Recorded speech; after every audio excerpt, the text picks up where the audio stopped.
नमस्कार दोस्तों आज हम बात करने वाले हैं रेलवे ग्रुप डी 2018 में पूछे गए प्रीवियस ईयर प्रश्नों के बारे में।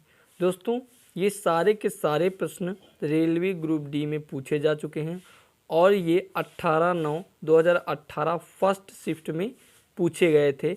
और ये दोस्तों सीरीज़ जो चल रही है वो साइंस की चल रही है, तो हम सिर्फ साइंस के प्रश्नों के बारे में बात करेंगे दोस्तों।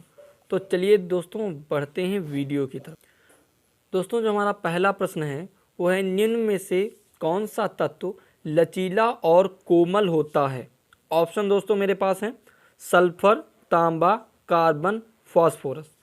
दोस्तों अगर हम बात करें सल्फर की दोस्तों तो ये भुरभुरा टाइप का होता है। अगर इसको हथौड़े से पीटेंगे तो दोस्तों ये मिट्टी टाइप का हो जाएगा, जिस तरीके से कोयला हो जाता है। उसी तरीके से कार्बन को पीटेंगे तो वैसा ही हो जाएगा, भंगुर टाइप का दोस्तों होता है। और फास्फोरस भी दोस्तों भंगुर टाइप का ही होता है। लेकिन दोस्तों अगर हम तांबे को पीटेंगे तो क्या हो जाएगा दोस्तों, वो एक प्लेट की तरह फैल जाएगा। दोस्तों आघात वर्धनीयता का गुण होता है तांबे में, तो एक प्लेट की तरह फैल जाएगा। इसीलिए जो कोमल और लचीला होगा वो तांबा होगा। तो इसका दोस्तों करेक्ट ऑप्शन क्या है, तांबा दोस्तों है। अगले प्रश्न की बात करते हैं दोस्तों। और अगला जो प्रश्न है वो है दोस्तों, अगला जो क्वेश्चन है वो है, विद्युत बल्ब में आमतौर पर रासायनिक रूप से कौन सी निष्क्रिय गैस भरी जाती है। दोस्तों ऑप्शन हमारे पास है नाइट्रोजन, क्लोरीन, ऑक्सीजन, हाइड्रोजन। दोस्तों अगर हम बात करें क्लोरीन की तो दोस्तों ये एक रिएक्टिव गैस होती है। ऑक्सीजन की बात करें तो ये भी दोस्तों एक रिएक्टिव गैस होती है। हाइड्रोजन की बात करें तो ये भी दोस्तों एक रिएक्टिव गैस होती है। लेकिन अगर हम नाइट्रोजन की दोस्तों बात करते हैं तो ये नॉन रिएक्टिव गैस होती है और ये विद्युत बल्ब में आसानी से भरी जा सकती है। तो दोस्तों इसका करेक्ट ऑप्शन हो जाएगा नाइट्रोजन। अगले दोस्तों प्रश्न की बात करते हैं, वो है एक न्यूमेरिकल दोस्तों लिखा है, 80 मीटर की ऊंचाई से एक गेंद गिराई जाती है, चौथे सेकंड में तय की गई दूरी ज्ञात करो। तो दोस्तों 80 मीटर एक ऊंचा पर्वत हो सकता है, पहाड़ हो सकता है, बिल्डिंग हो सकती है। तो जब हम 80 मीटर की ऊंचाई पर होंगे, मान लीजिए यहाँ है, तो दोस्तों यहाँ से अगर हम कोई गेंद गिराएंगे, यहाँ से अगर हम कोई गेंद गिराएंगे नीचे, तो दोस्तों क्या होगा, उसका जो u होगा, प्रारंभिक वेग होगा, वो 0 होगा। तो दोस्तों इतना आप समझ जाइए, जो इसका प्रारंभिक वेग होगा प्रश्न का वो 0 होगा। अब कह रहा है चौथे सेकंड में। चौथे सेकंड का मतलब ये है कि तीसरे और चौथे के बीच में जो सेकंड आएगा वो, मतलब तीसरा और चौथे को क्या करेंगे, एक दूसरे से माइनस करेंगे। अब दोस्तों हम प्रश्न को हल करते हैं दोस्तों। तो जो प्रश्न को हल करेंगे दोस्तों, तो चलिए देखते हैं कैसे हल करेंगे। तो S इक्वल टू दोस्तों क्या होता है, ut plus half AT square. दोस्तों ये होता है। अब इस इक्वेशन का प्रयोग करके दोस्तों हम इसको हल करेंगे। तो दोस्तों चलिए हल कर लेते हैं। दोस्तों क्या करेंगे, S इक्वल टू हो जाएगा ut, मतलब ut पूरा टर्म क्या हो जाएगा, प्रारंभिक वेग जब 0 है तो पूरा टर्म दोस्तों 0 हो जाएगा। तो बचेगा क्या, बचेगा half GT square minus half T2 square minus half GT1 square. दोस्तों सॉल्व करेंगे तो हो जाएगा S इक्वल टू हाफ जी रखेंगे 10, T रखेंगे 4 का स्क्वायर 16 माइनस हाफ G दोस्तों 10, T कितना हो जाएगा 3 का स्क्वायर 9 दोस्तों 9। अब दोस्तों यहाँ पे देखिए, अगर हम काटेंगे 2 1 जा 2, 2 5 जा 10, इधर काटेंगे ये भी 2 5 जा 10, तो ये हो जाएगा 16 5 जा 16 पंजे कितना हो जाएगा 80 हो जाएगा दोस्तों। और माइनस करेंगे कितना हो जाएगा 9 5 45। अगर इन दोनों को आपस में माइनस करेंगे दोस्तों आंसर क्या आ जाएगा 35। तो आंसर इसका करेक्ट क्या हो जाएगा दोस्तों 35 आंसर करेक्ट है, 25 नहीं। तो ये गलत है दोस्तों, इसको सही कर लीजिएगा। दोस्तों अगले प्रश्न की तरफ बढ़ते हैं। और अगला प्रश्न जो हमारे पास है वो है, निम्नलिखित प्लांट में से कौन सा प्लांट बॉडी है जो जड़, तना और पत्तियों में अलग नहीं है दोस्तों? चारा, रिक्सिया, स्पाइरोगाइरा, मार्सियेला। दोस्तों जो स्पाइरोगाइरा होता है वो प्लांट बॉडी, जड़, तना, पत्ती अलग नहीं होता है, और चारा, रिक्सिया, मार्सिया ये तीनों अलग होते हैं। तो इसका करेक्ट ऑप्शन हो जाएगा स्पाइरोगाइरा दोस्तों। अगले प्रश्न की तरफ बढ़ते हैं और अगला प्रश्न दोस्तों है बहुत ही शानदार प्रश्न है। निम्नलिखित में से कौन सा एक सरल स्थायी उत्तक नहीं है? ये ऑप्शन दोस्तों जो दिए हैं इसके वो हैं जाइलम, कॉलेनकाइमा, स्केलेनकाइमा और पैरेनकाइमा। तो दोस्तों कह रहा है कि सरल स्थायी उत्तक नहीं है। तो दोस्तों जाइलम एक क्या होता है? कठोर उत्तक होता है। तो इसका करेक्ट ऑप्शन क्या हो जाएगा दोस्तों? जाइलम। और जो कॉलेनकाइमा होता है दोस्तों ये एक मृदु उत्तक है। लेकिन दोस्तों स्केलेनकाइमा एक कठोर उत्तक है, लेकिन कह रहा है एक सरल स्थायी उत्तक नहीं है। तो इसका आंसर हो जाएगा जाइलम दोस्तों। हम अगले प्रश्न की तरफ बढ़ते हैं दोस्तों। और अगला प्रश्न दोस्तों हमारे पास जो है वो है आधुनिक आवर्त सारणी में किस समूह में हाइड्रोजन को रखा गया है? दोस्तों हाइड्रोजन ग्रुप जो हैं वो क्लोरीन, ब्रोमीन ये सारे हैं ना। क्लोरीन जो फैमिली है वो है फ्लोरीन, क्लोरीन, आयोडीन, ये सारे क्या हैं दोस्तों? हाइड्रोजन्स हैं दोस्तों। तो हाइड्रोजन्स में कौन सा ग्रुप आता है? तो दोस्तों जो 17वां ग्रुप है उसमें हाइड्रोजन्स रखे गए हैं। तो इसका आंसर करेक्ट हो जाएगा 17वें ग्रुप के एलिमेंट हैं वो सारे के सारे क्या हो जाएंगे दोस्तों? हाइड्रोजन्स हो जाएंगे। अगले प्रश्न की तरफ बढ़ते हैं दोस्तों। और अगला प्रश्न है एक न्यूमेरिकल, वो है दो प्रतिरोधक 10 ओम और 20 ओम उनके श्रेणी में 6 वोल्ट की बैटरी से जुड़े हुए हैं, तो परिपथ में विद्युत धारा का मान क्या होगा? तो दोस्तों यहाँ पे क्या करेंगे, सबसे पहले श्रेणी क्रम के प्रतिरोध को जोड़ लेंगे। तो श्रेणी क्रम में जुड़े प्रतिरोध क्या हो जाएंगे? R इक्वल टू कितना हो जाएगा? 10 और 20 कितना हो जाएगा? 30 ओम दोस्तों। और जो विद्युत धारा का फॉर्मूला होता है वो होता है I equal to V upon R होता है। B दोस्तों 6 दिया है, R निकला है 30, काटेंगे 6 कम 6, 6 पंजे 30, 1/5। 1/5 की वैल्यू दोस्तों क्या होती है? 0.2 एम्पियर, क्योंकि विद्युत धारा का मात्रक जो होता है दोस्तों वो एम्पियर होता है दोस्तों। तो दोस्तों समझ में आ गया होगा, इसका आंसर क्या हो जाएगा? 0.2 एम्पियर। अगले प्रश्न की बात करते हैं और अगला जो प्रश्न है वो है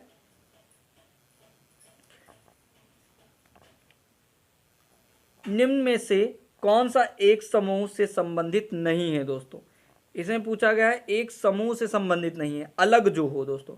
नाखून, बाल, मुहासे ये एक शरीर के छोटे से पार्ट है, लेकिन पैर का अंगूठा एक दोस्तों अंग है। तो इसीलिए इसका आंसर क्या हो जाएगा? पैर का अंगूठा। अगले प्रश्न की बात कर लेते हैं दोस्तों। और अगला प्रश्न जो हमारे पास है वो है कुंडली की गति की दिशा चुंबकीय क्षेत्र के सापेक्ष कितने डिग्री पर होने पर प्रवाहित धारा सबसे ज्यादा होते? 180, 45, 90, 0। दोस्तों कुंडली को जो दिशा होती है वो कम से कम 90 डिग्री पर ऐसे होनी चाहिए, तब जो है उसमें प्रवाहित होने वाली जो धारा होगी वो सबसे अधिक होगी। तो याद रखिएगा इसका करेक्ट आंसर क्या हो जाएगा? 90। अगले प्रश्न की बात कर लेते हैं। अगला जो दोस्तों प्रश्न है हमारे पास वह है वह बिंदु जहां पर वस्तु का संपूर्ण भार कार्य करता है उसे क्या कहा जाता है? दोस्तों द्रव्यमान का केंद्र, घर्षण का केंद्र, गुरुत्वाकर्षण का केंद्र, दाब का केंद्र। दोस्तों आंसर इसका करेक्ट है गुरुत्वाकर्षण का केंद्र। दोस्तों जो गुरुत्वाकर्षण का केंद्र है उस पर किसी भी वस्तु का संपूर्ण भार निर्भर करता है। तो दोस्तों इसका करेक्ट आंसर क्या हो जाएगा? गुरुत्वाकर्षण का केंद्र। अगले प्रश्न की तरफ बढ़ते हैं दोस्तों। और अगला प्रश्न जो हमारे पास है वो है ऑक्सीजन का उपयोग करके पायरुवेट का विभाजन किस में होता है? दोस्तों ऑक्सीजन का उपयोग करके पायरोट का विभाजन जो होता है वो माइटोकॉन्ड्रिया में होता है। किस में होता है? माइटोकॉन्ड्रिया में। दोस्तों ये बहुत ही सरल प्रश्न है, तो इसका जो आंसर है वो माइटोकॉन्ड्रिया है। दोस्तों अगले प्रश्न की तरफ बढ़ते हैं और अगला प्रश्न बहुत ही शानदार है। वो है, निम्नलिखित में से कौन सा जानवर मुकुलन द्वारा उत्पादित होता रहता है? दोस्तों प्लानारिया, हाइड्रा, प्लाज्मोडियम, खमीर। दोस्तों जो हाइड्रा है उसका मुकुलन होता है, तो इसका करेक्ट ऑप्शन क्या हो जाएगा? हाइड्रा।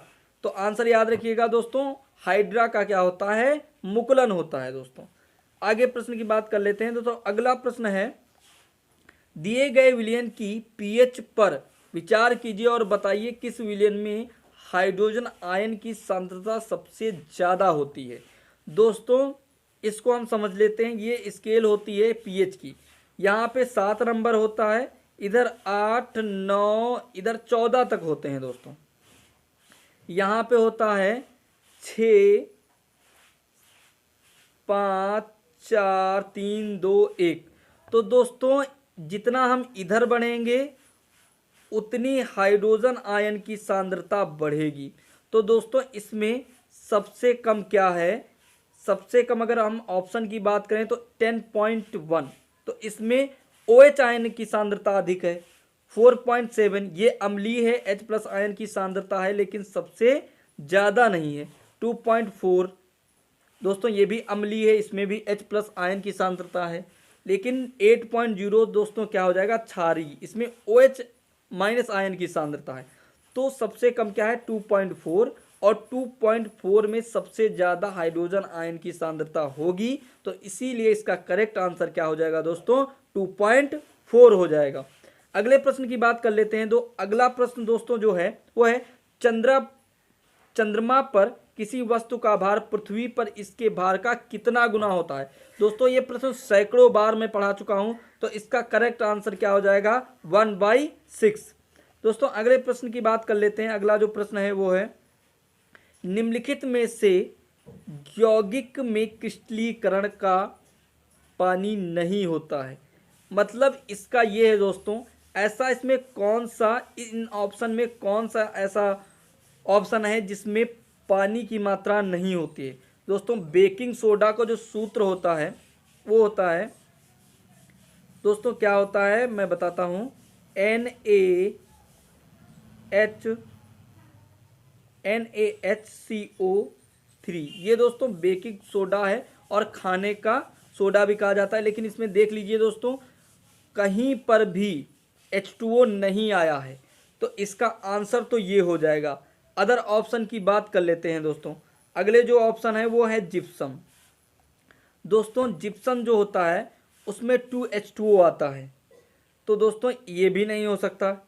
वॉशिंग सोडा जो होता है दोस्तों, उसका फॉर्मूला होता है NaCO3.10H2O, तो इसमें दोस्तों पानी आता है। लेकिन कॉपर सल्फेट इसमें भी होता है CuSO4.2H2O। दोस्तों ये भी क्या है? इसमें भी पानी आता है। तो दोस्तों करेक्ट जो आंसर हो जाएगा वो हो जाएगा हमारा बेकिंग सोडा। अगले प्रश्न की तरफ बढ़ते हैं दोस्तों, और अगला जो प्रश्न है हमारे पास वो है, वह रासायनिक क्रिया जिसमें गर्मी उत्पन्न होती है उसे क्या कहा जाता है? ऊष्माक्षेपी अभिक्रिया, ऊष्माशोषी अभिक्रिया, विस्थापन अभिक्रिया, दहन अभिक्रिया।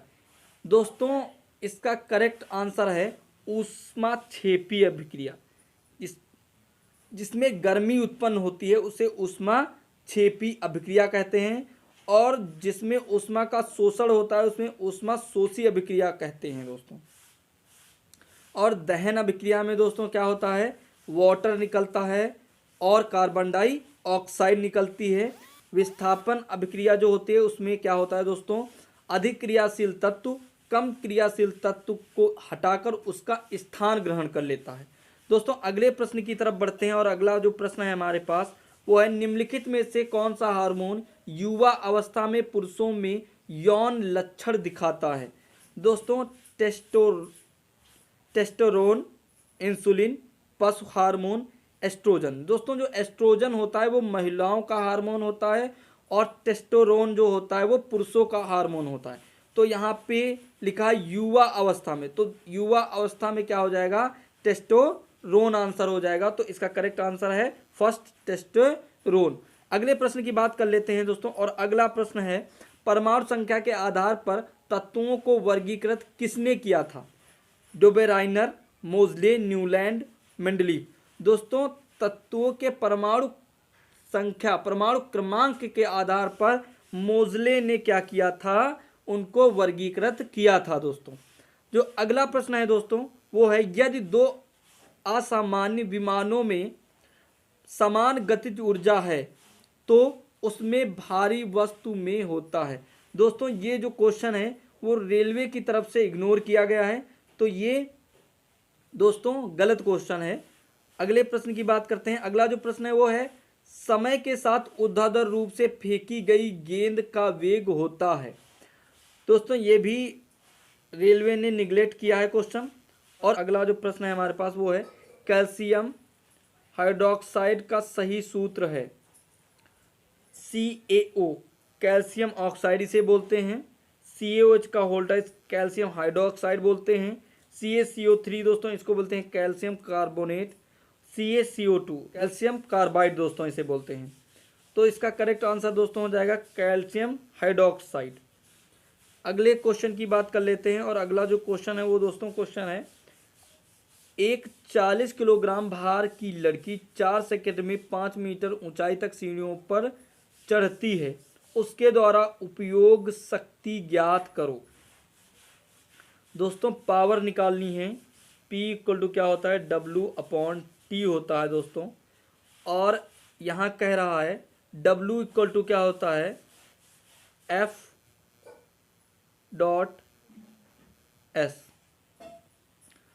तो कह रहा है, और F क्या होता है? mg। W इक्वल टू दोस्तों mgh भी होता है ना, तो यहाँ पे लगा लीजिए आप mgh। m कितना है? 40, g 10 और h है 5, 5 को 20, 2000 दोस्तों। 2000 ये W आ गया। इसके और निकालना क्या शक्ति? इसके अपॉन में T कितना दिया है? 4, 4 को 4 एक कम 4, 4 पंजे 20, 500 वाट दोस्तों आ जाएगी शक्ति। अगले प्रश्न की बात कर लेते हैं। और अगला जो प्रश्न है दोस्तों वो है, 5 से 8% एसिटिक अम्ल को क्या कहा जाता है? दोस्तों ऑप्शन है सिरका, एथेनॉल, एस्टर, अल्कोहल। तो इसका आंसर दोस्तों करेक्ट क्या है? सिरका कहा जाता है। अगला जो प्रश्न है दोस्तों वो है, श्रवण रेंज से नीचे क्या आवृत्ति को कहा जाता है? श्रवण रेंज दोस्तों ऑप्शन है ultrasonic, ultrasound, infrasonic, supersonic, infrasonic. दोस्तों इंफ्रासोनिक कहा जाता है जो हम सुन नहीं सकते हैं, तरंगे। दोस्तों अगला जो प्रश्न है वो है,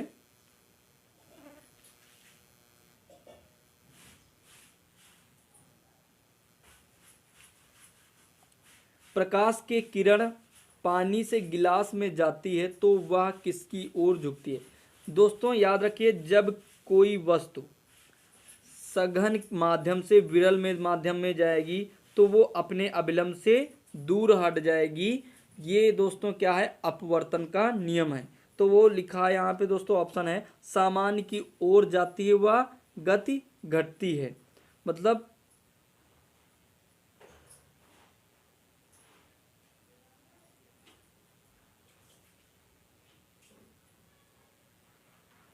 यहाँ पे दोस्तों ऑप्शन में दिक्कत हो गई है, तो ऑप्शन जो हैं वो सही ढंग से लिखे नहीं गए हैं।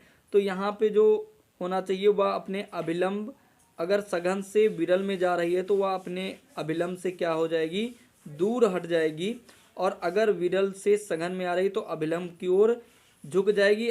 और दोस्तों अगर विरल से सघन में जाएगी तो गति घटेगी, और अगर सघन से विरल में जाएगी तो गति बढ़ जाएगी। दोस्तों आशा करते हैं जानकारी समझ में आई होगी। दोस्तों अगर जानकारी समझ में आई है तो वीडियो को शेयर ज़रूर करें और चैनल को सब्सक्राइब ज़रूर करें दोस्तों, जिससे कि जो मेरे अगले वीडियो हैं वो आप तक आसानी से पहुंच सके। दोस्तों मैं अच्छे से अच्छी नॉलेज आपको देने का प्रयासरत रहूँगा हमेशा।